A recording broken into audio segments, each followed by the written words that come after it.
Welcome to Dale Borglum's Healing at the Edge. We are very happy to share with you Dale's profound insight and open heart. Please go to BeHereNowNetwork.com/Dale to support this podcast. I was here at the beginning of the conscious dying movement in the West with Ram Dass and Stephen Levine. And I would guess that if we went around the room, which we don't really have time to do, and asked each person what you thought conscious dying was, we'd get as many different answers as there are different people in the room. Conscious dying, of course, is the outgrowth of conscious living, and there are so many different ways to become more conscious. But I think that probably we have some basic notion that being conscious means being more present. Be here now, as a friend of mine once said. To me, though, the more I do this work, I think it's a lot more interesting and wonderful than that. It isn't just about being present. You can be present and not be very happy. I was just in my groups this last couple weeks, I've been talking to people about trust. And one of my group members sent me a link to a YouTube video by Brene Brown who was talking about trust. And she said that she had interviewed 11,000 people in 12 years and found that there was not one person among those 11,000 people who felt joyous who was not doing one particular thing. What would you guess that one particular thing would be? Practicing gratitude. Gratitude. Very good guess. You can meditate and not be a very happy person, right? You can do yoga and be kind of grumpy. I know some of those people. I was some of those people, right? Another interesting tidbit of data that she came up with was that the most compassionate people she met were the most boundaried. Okay? So, boundaried, had the best, most appropriate boundaries. Not so much codependence floating around the room. There is a path to healing. The Dalai Lama, on his third visit to America, said, "Now I'm beginning to understand, and it makes me very sad, you Americans don't like yourselves." So all of these wonderful Eastern practices that are so popular were developed by and for people who did not have an iPhone, who did not wear shoes, who were embodied, who loved their parents, and were grounded and centered.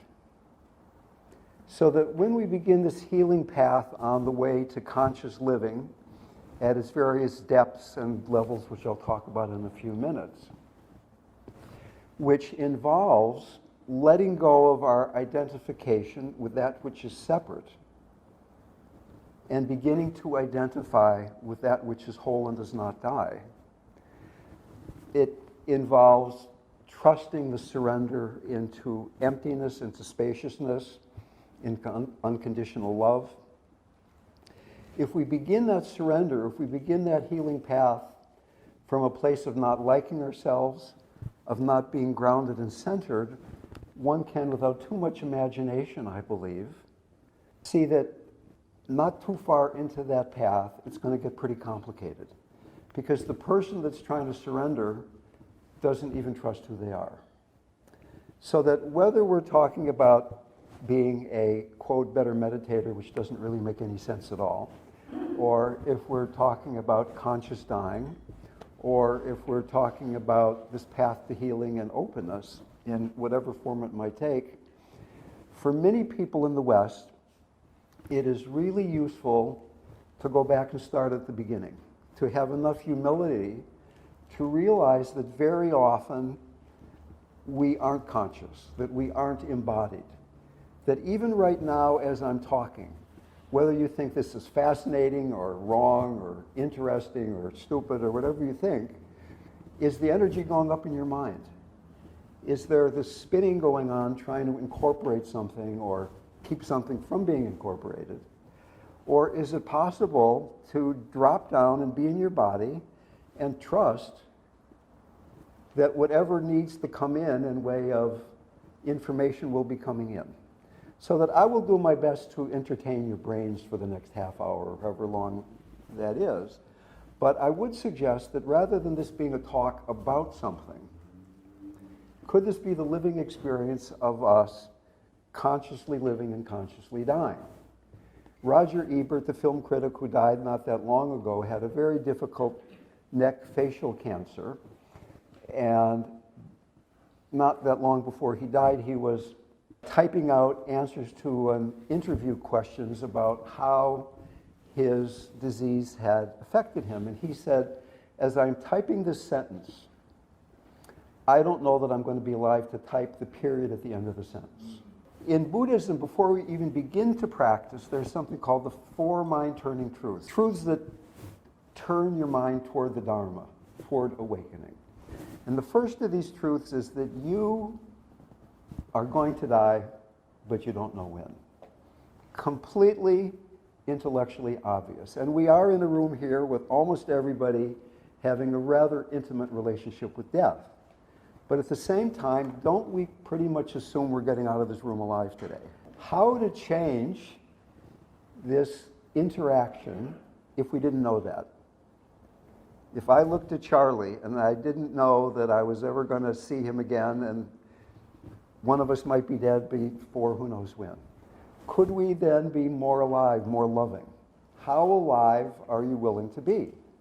In any moment, there is really this tension between this wanting to awaken and the momentum between who we think we are, our identification with character structure that keeps pulling us back, and that we each have ways of running away from being present.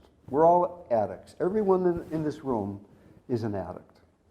And whether you're not addicted to drugs or drinking or bad relationships, I'm addicted to understanding, I'm addicted to excitement, and a bunch of other things that I won't mention so as not to completely ruin my credibility. Okay. Until we're completely free, we are addicted. So that in this moment-to-moment way, there is this tension between how strong is my motivation? How much do I really know in my heart of hearts that I'm going to die, but I don't know when? Is that something that can really awaken me? One of my first meditation teachers, Trungpa Rinpoche, said that until one comes into intimate contact with death, one's spiritual practice will have the quality of you being a dilettante. So that you can meditate till your knees almost fall off. And until you know you're going to die, you can get a better personality structure, you can become calmer, you can become a little nicer. But the true fruit that is the potential benefit of the surrender into the present will really not be available until we're ready again and again to surrender into that abyss. The mind creates the abyss, the heart crosses it. This first level of being is unconscious living. Many of us, a lot of the time, are separated from reality by concept. We're not really in touch with our bodies, we're in touch with the concept of our bodies. We're not in touch with the people that we're around, we're in touch with the concept of who they are. We're in touch with the concept of death. I remember some years ago, I'd been working with dying a lot. I wasn't afraid of dying intellectually at all, but I was in a minor traffic accident that could have been much more severe. It was on a freeway, it involved a plumbing truck, plumbing supplies all over the East Shore Freeway, cars spinning, few dented fenders. And when my car stopped spinning, my legs didn't work. My body was afraid. So that even though you guys, us, have worked with death so much, if somebody were to hold your head underwater for long enough, I would guess that everybody in this room would be afraid. Fear of death is really at the root of all fear. And fear of death equals, in my mathematical mind, is exactly equal to lack of enlightenment. The place where I think I'm separate from you, where I might be embarrassed by saying the wrong thing or not being articulate enough today, that's the place where I'm afraid to die. That's the place where I think I'm separate. The place in me that would be embarrassed. I used to stutter a lot. I had some electrical shocks. I fried my nervous system as a little kid. And I stuttered a lot as a kid. I know what it's like to be embarrassed about speaking in public. But that's the place, once again, where I get caught in separateness. So that right now, and I'm going to say the two magic words, I'll warn you.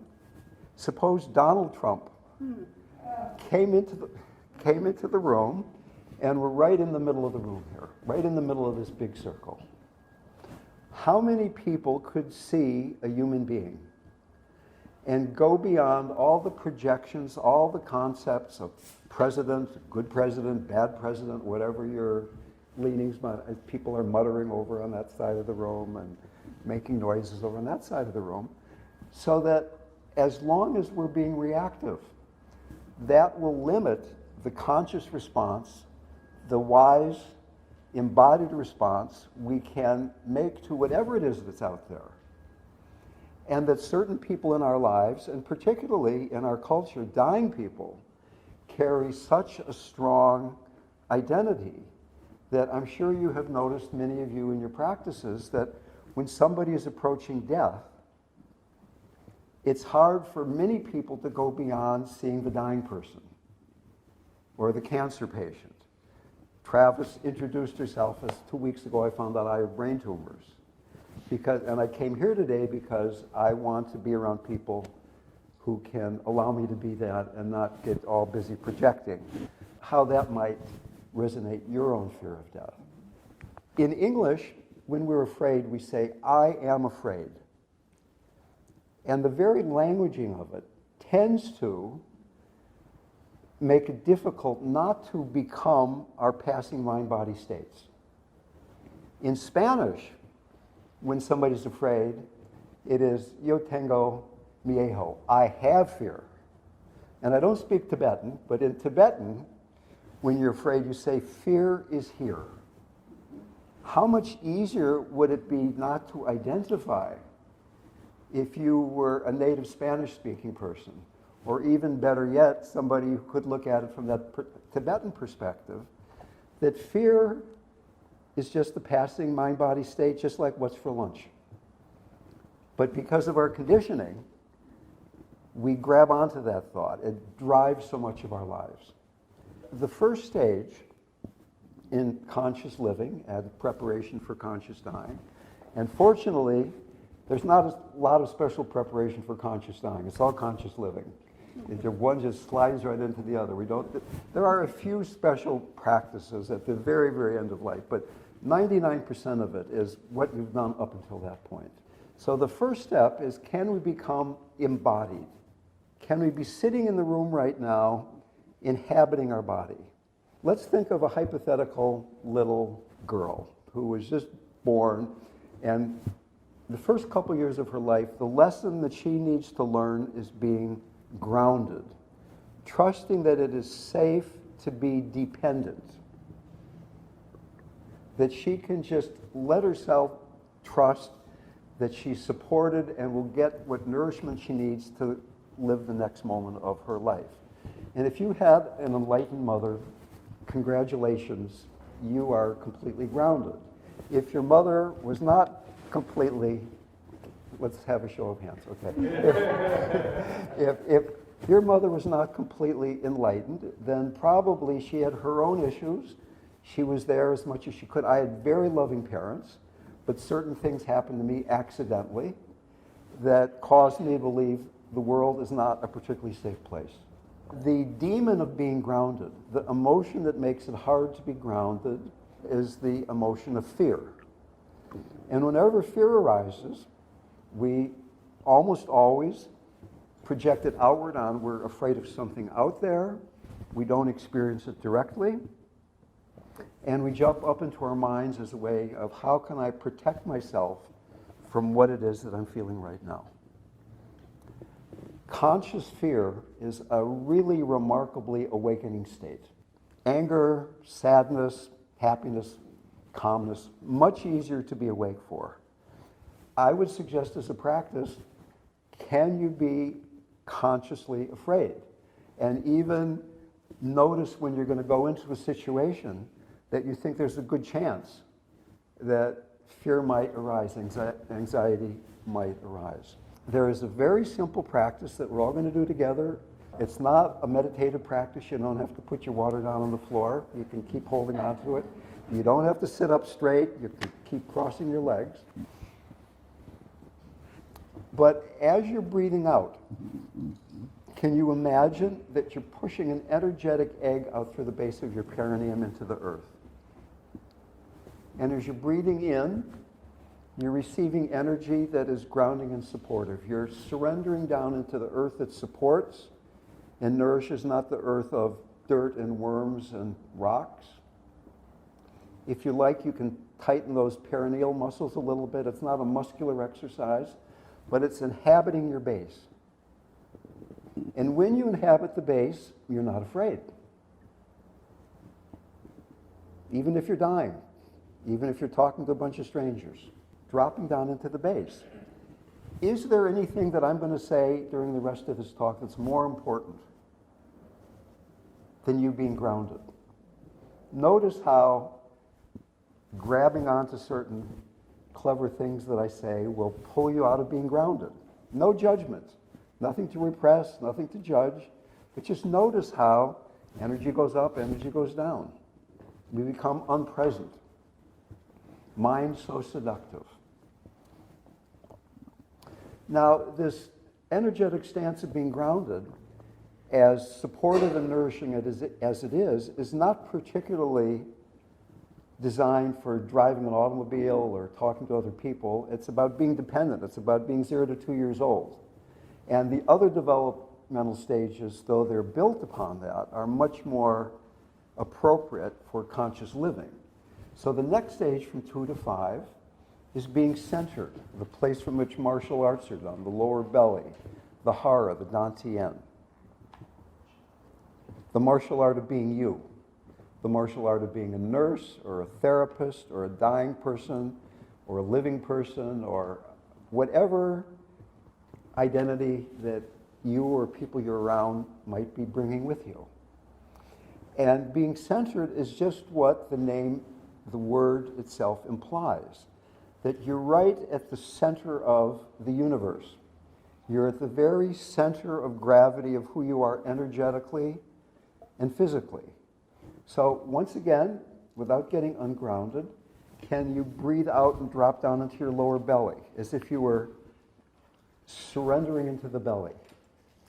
And instead of paying attention to the belly, can you pay attention from the belly? Can you hear my voice from your center? Can you trust that you can have this gut relationship, this gut reaction to what's going on in the room right now? Being grounded and centered is the somatic equivalent of mindfulness meditation. It is bringing mindfulness into the body.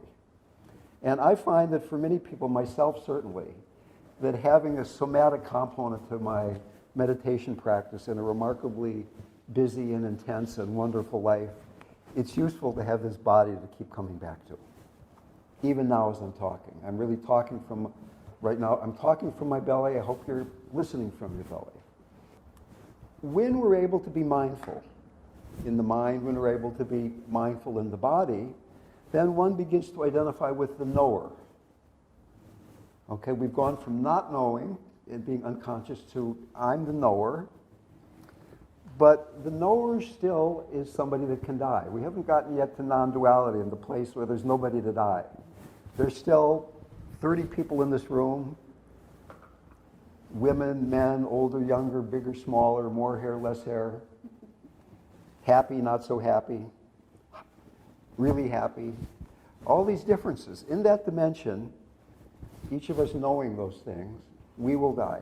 The point is that we're creating here a foundation, a very robust way of going into the world where we'll hopefully at least at times be able to rest in that which does not die. Now we've all read Stephen Levine's books, or a lot of us maybe, or other things about conscious dying. And I've been doing this work almost as long as Stephen did, and I will say that in all these years, very few people died in the way that Stephen suggested, which was, I kept thinking that everybody's going to die with the harps and the angels, but often there's a lot of psychology mixed up with the dying process, as I'm sure many of you have seen. However, as caregivers, to the point that we're this living model, no matter what your role is, whether you're a friend or a professional or a lawyer or a doctor or a nurse, to the extent that you are resting in that place of not being afraid of dying, or that when fear does arise, and you can work with that fear in a living moment-to-moment way, that is a really different message that you're bringing to your friend, patient, client than if you're saying all these really clever things, but that somewhere in there you're still really being bound up by your fear of death. So that then the next stage of being conscious is not just being aware. The next stage of healing is not just being present, grounded, and centered, but it's opening our heart. It's able to be compassionate with the suffering that you and I see within us and all around. So it's possible to be aware of something and still keep closing your heart to it. Healing requires contact with the sacred. If the heart's not open, the sacred will be veiled. This foundation from 0 to 2, 2 to 5, grounded and centered, present. Then this little girl, 5 to 8, is learning to be loving, compassionate, grateful, forgiving, devotional, having more conscious relationship. And the energetic lesson that she has to learn, as Brené Brown's study would suggest, and as I have been suggesting for a long time, is appropriate boundaries. When I lead my ongoing small groups, and I say the word boundaries, often a groan arises from the room because most people have some intuitive knowing that most of their suffering comes from bad boundaries. And boundaries can be used to exclude and to include. Can we each have a boundary that includes the whole room, so there's not 30 boundaries bumping into each other, with one big boundary where we're loving each other inside of? That'd be a very different talk. But interestingly enough, the energy that with which we create a boundary is the energy that comes from being centered, from being independent and autonomous, the martial art of being you. If you're not independent and autonomous, who's going to have the strong boundary, the appropriate boundary? And who's going to be independent if you haven't trusted being dependent? So these are developmental stages. Maybe you expected that I was going to come in here today and talk about what happens when we're dying and things right at the very end of life. And I have found that the more I do this work, it is not about dying, it's about healing. That until the very last 18 breaths or whatever it might be, everybody is interested in healing. It's not about conscious dying, it's about how can we be more whole in this moment? Right now, I'm assuming that everybody's really grounded and centered. Can you breathe into your belly and feel that sense of strength in your lower belly, down there a little bit below your navel, and maybe up above? We're kind of glomming the second and third chakras here on together, if you will. Lower belly, and that supports the heart opening. Can we breathe into the belly and have a boundary that's as big as this room? That everybody, your joy, your suffering, your wellness, your illness, your confusion, your wisdom, is within this one being that is this room. And if that doesn't feel safe to you, then maybe you want to have a boundary that includes you, your skin boundary, your boundary that goes 6, 12 inches beyond your boundary. And at times, it's useful to have a small, strong boundary. I lived in Manhattan for a while, and I was really, really, really into meditation at that point. I hadn't had a negative thought form for 2 days. And I thought, I'm going to go down to the corner of 42nd Street and 6th Avenue and open my boundary to the passing of humanity. And within 10 minutes, I felt like throwing up. I overestimated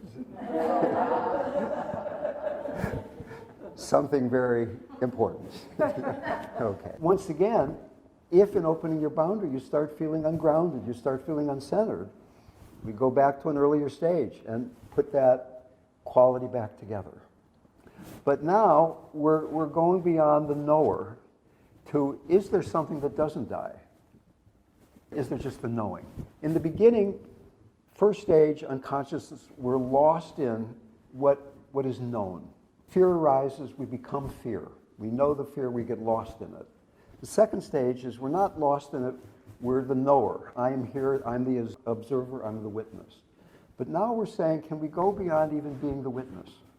Can we go beyond even being the heartfelt witness? And begin to surrender into that which does not die. Now, that's a pretty big leap. And yet, the quality of the open heart is something that leads us very naturally into that spaciousness, because there are defining qualities of the open and compassionate heart. One of the qualities is spaciousness. There's not a lot of I, me, mine. In fact, there's none, as compassion deepens. So that what we're suggesting here is that your heart is big enough to include all the suffering in the universe. Not just your own, not just the suffering in this room. All the people who are dying right now. All the babies who are starving to death. All the people that just found out they have cancer. All the people who are being abused at this very moment. All the people who are being crushed under the thumb of the dictatorship, of the oppressor. All of that suffering does not begin, it does not even come close to filling your heart, because your heart is boundless. Now, we've had that experience in moments, but then again, that conditioning. We're not that big. I've got to protect myself. We come back to that being stuck in the beginning, and maybe we have to get grounded and centered again. Maybe we have to be aware of how thinking about the politics of the day, or the economics of the day, or the social conditions of the day, or the medical industry's part in all of this, on and on and on. You can pick your poison. I use the word on purpose. You can pick what it is that closes your heart. And can you open your heart to that? I remember once I was giving a talk to the Northern California Psychiatric Association. It was in one of the local hospitals, one of those big theater seating rooms, where there was hundreds of psychiatrists as far as the eye could see, if you could imagine that. And at this point, George Bush, the younger, was president, and John Ashcroft was the Attorney General. And I said to the psychiatrist, until you can open your heart to John Ashcroft, you cannot open your heart to your patients. And half of them got it, and the other half started very loudly complaining. Okay. Ram Dass, many times I've come into his home, and he's had an altar where there's Jesus and Maharaji and Hanuman and Buddha and George Bush. Or probably Donald Trump is on his altar today. Anything that closes your heart, that person will be at your bedside when you are dying. That person will be holding your hand. That person will be in bed with you when you are dying. And it's not that we're liking, wanting to be around these images, these people, but it's, do those concepts keep closing our heart? And as long as there's anything that can close your heart, that will arise in the dying process. So in that sense, this political environment we live in is fantastic. I mean, all I've got to do is go into a room and say Donald Trump, and there's a whole 12-hour workshop right there ready to go. people, and I'm not saying even just from the Democrats, it's both. Instead of seeing that as a problem, that is my preparation for dying.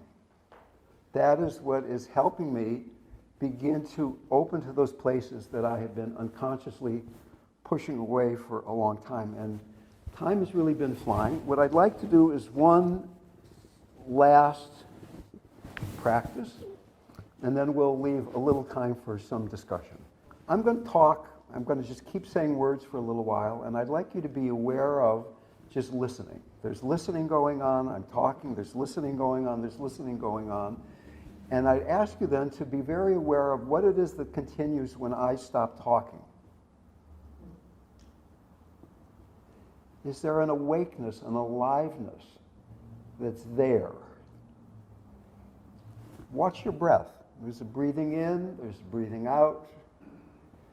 There's movements happening in your abdomen as you're breathing in and out. Between the in-breath and the out-breath, between the out-breath and the in-breath, what is there when there's no movement? Is there a quality of awakeness, of aliveness, that is there in those gaps? That is there even during the breathing, during the listening? Is there something that's always there that's so familiar that we don't even notice it? Pure awareness, consciousness, that is in no way affected or tainted or changed by the content of our consciousness. Moment to moment, consciousness and content of consciousness inextricably one. It's not that there's an outer reality that our inner awareness is grabbing onto, much as our mind would like to think that. Is there something that is not dying, that is completely unchanging, moment to moment to moment, no matter how lovely or horrible the mind or the body might be experiencing? Can we rest there with the foundation of mindfulness, grounded and centered embodied mindfulness, open heart, leading then to this resting in that which is not changing? And imagine then dying in this state rather than a fearful state, an agitated state, or even maybe the body's agitated, maybe the body's in a lot of pain. But you're resting in consciousness. You're resting in awakeness.